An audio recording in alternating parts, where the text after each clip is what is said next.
it's Jacqueline from Succulent 613 and we're here in Ontario, Canada. Welcome to my channel. Today's video is a complete how-to guide on successfully propagating succulents from leaves. Let's go ahead and get started. The first thing you're going to want to do is to remove the leaves from the stem. You can do this by gently wiggling the leaves back and forth until they snap off naturally. Healthy leaves are best, and broken leaves likely won't work. You need to have a clean break between the leaf and the stem. If the leaves have fallen off naturally, for example from the wind or being bumped into, you can use those leaves as well, as long as they have a clean break. Once you have your leaves, the next step is to let the ends of the leaves heal and callus.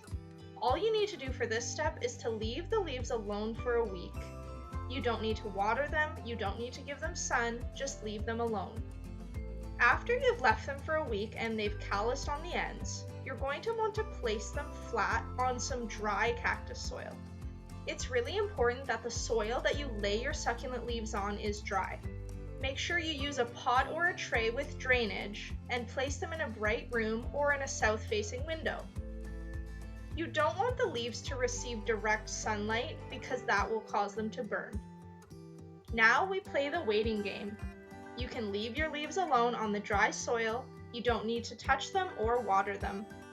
All you're going to do next is check in on your leaves every once in a while.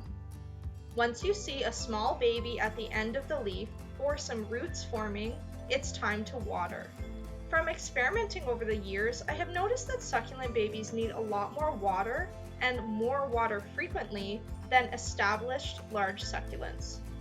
Some people might tell you to mist your succulent propagations, but I don't find that this works. I keep the soil slightly damp by either heavily misting so that the first centimeter of soil is damp consistently, or I gently pour water onto the soil every other day. In the past, I used to worry a lot about giving any water to my leaf propagations because I thought that they would rot, but I have actually noticed the opposite. One year, I left my leaf propagations outside in a shady part of my yard. It had rained on them a few times in the week, and I was worried that they would be rotten for sure. When I went to check on them, I noticed they had actually grown and doubled in size every time it rained, and none of them had rotted. I also feel that the air circulation of being outside, combined with the warm summer weather, allowed the soil to dry out quickly, which prevented rot as well. So now that your leaf propagations are growing and you have babies that are about an inch long, you can move them into individual pots. You can start adapting them to being outdoors in bright shade and eventually partial sun, and then when they're large enough, full sun. It's really important to adapt them slowly so they don't get sunburned.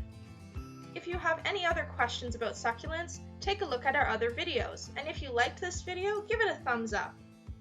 Thank you so much for watching, and I hope you'll consider subscribing to my channel.